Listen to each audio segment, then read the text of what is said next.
First thing we want to do is trim off these side limbs, and we don't have to cut those real close to the stick. We just want to trim these off a little bit here.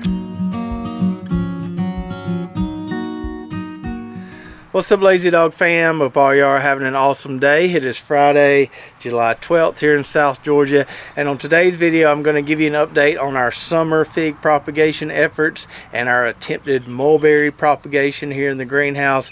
Also going to tell you why taking green cuttings in the summer may be the easiest way to propagate figs, and then I'm going to show you how to do it.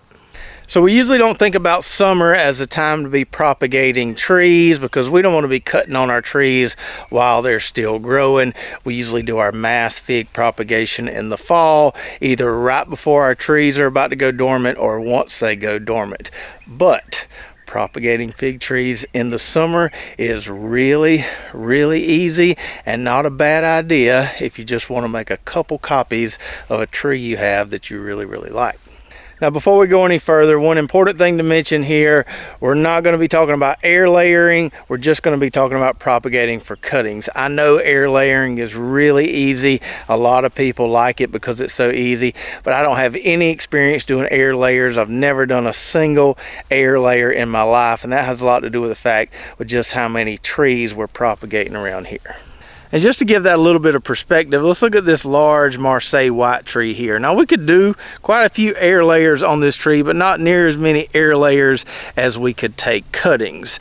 I wouldn't want to take a tree like this and do, I don't know, 50 or 60 air layers on this, but it's nothing to take 50 or 60 cuttings from a big tree like this.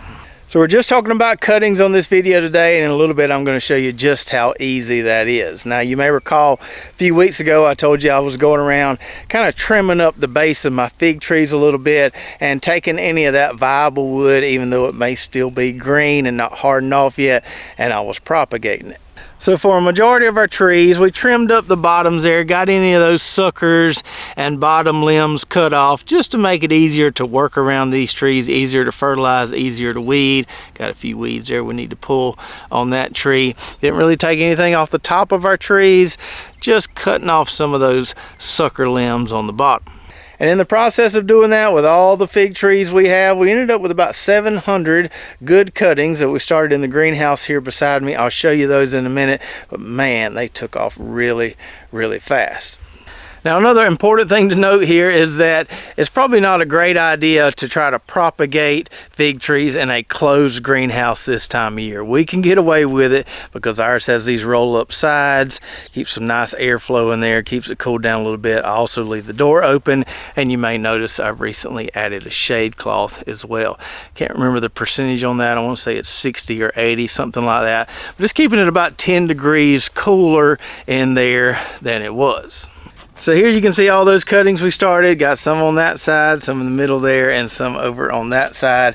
Now keep in mind, a lot of these were started just a couple weeks ago, and they've already got leaves. Some of them already got a pretty decent root ball on them.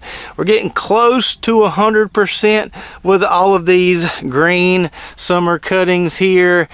Maybe not 100% with every single tray, but really close to it, in the high 90s at least. So here you can see some Getonary trees that have already been stepped up to their 4x9 pots, and man, these things are looking great, growing really fast. So we started out with 2 trays of 32, so 64 trees, and we ended up stepping up 63 trees here. And the 64th cutting is right there. For some reason, this one was a little slower than all the others, but we got leaves there, and it won't be long, probably another couple weeks, that one will get put in a larger pot as well. Now, you may have noticed we've got perlite on top of all these 2.5-inch pots where we're starting our fig cuttings. This is not all perlite in here. It's mostly Pro Mix BX. We just got perlite on the top. That's something we've been doing on our vegetable transplants for many years, but I've just recently started doing it religiously on my fig cuttings. So with this past fall/winter propagation, I had a lot of issues with fungus gnats. I've dealt with them a little bit before, but they were really bad. This past year, I think it had a lot to do with the fact that it was a colder than normal winter. We had to keep the greenhouse closed down a lot more than we normally do, so there wasn't that much airflow going through there. Usually the airflow kind of keeps the fungus gnats from settling a whole lot. So those fungus gnats can take down a fig cutting or a baby fig tree in no time. And so one way to deal with them is to obviously spray. I really don't like doing that in the greenhouse. Another way to deal with them is to use perlite. So when you put perlite, or you could use vermiculite, when you put it on top here, the fungus gnats can't lay or won't lay eggs in this like they will just that bare pro mix there. So this really helps out with the fungus gnats. They're usually not that bad this time of year, but just to be safe, perlite's pretty cheap. I'm putting perlite on top of all my little pots here to keep the fungus gnats away. Now let me give you a little update on our mulberry propagation. So you've probably seen our big mulberry tree that we've got in the backyard. About a month and a half ago, I started about 100 cuttings in these little, what I call popsicle pots right here. Now, I had never tried these types of pots for propagation, but I thought they might work well as far as propagating a lot in a small space. So we started about 100, and our success rate was not up to my standards.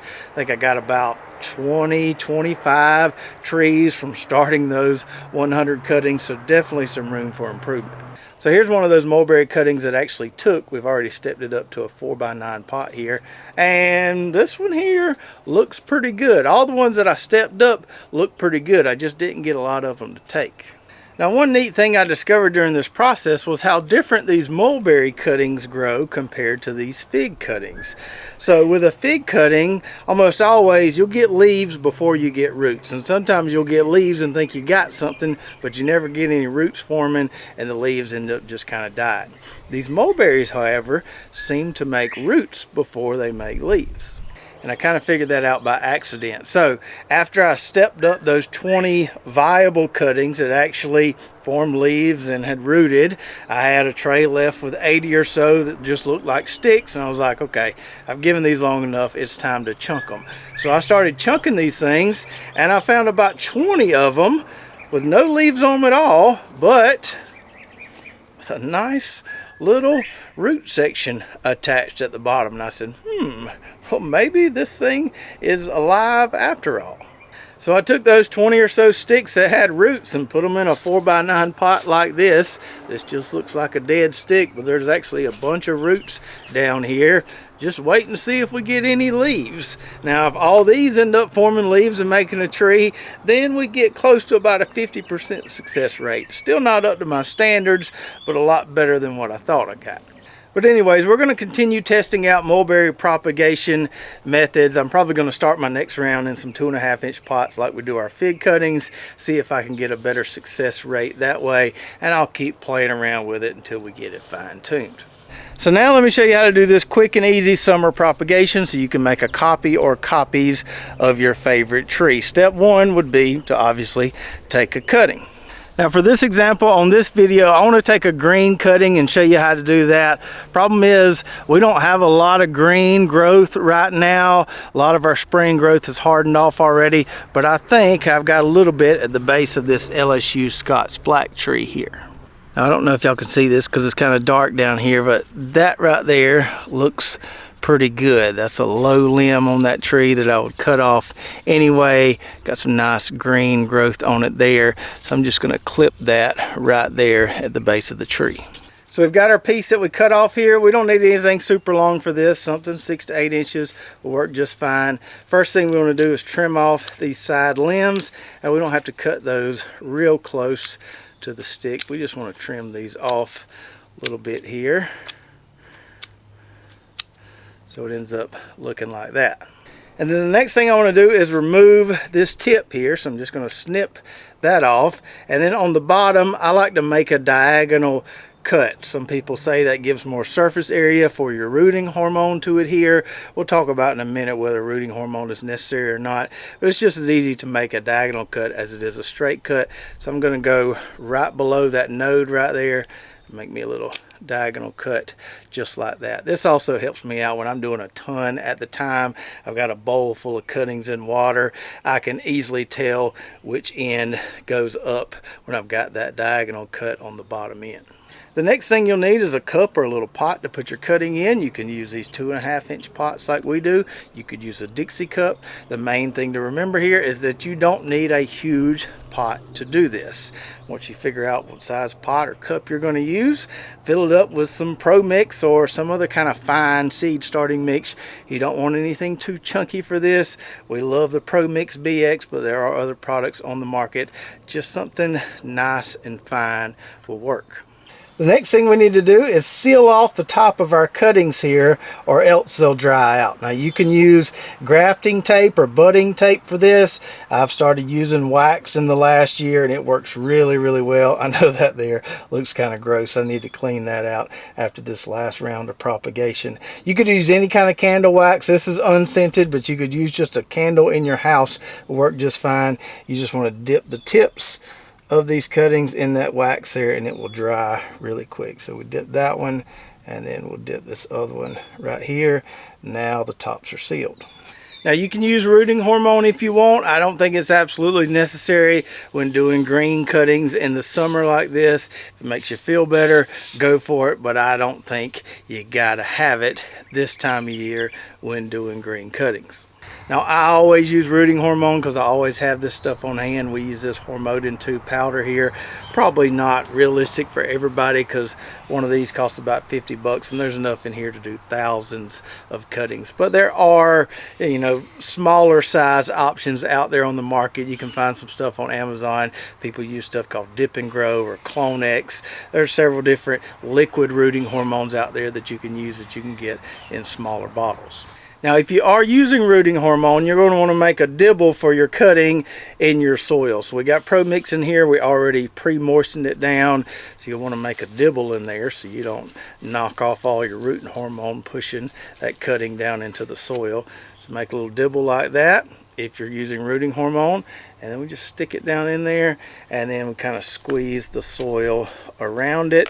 And then that's when I would add the perlite on top.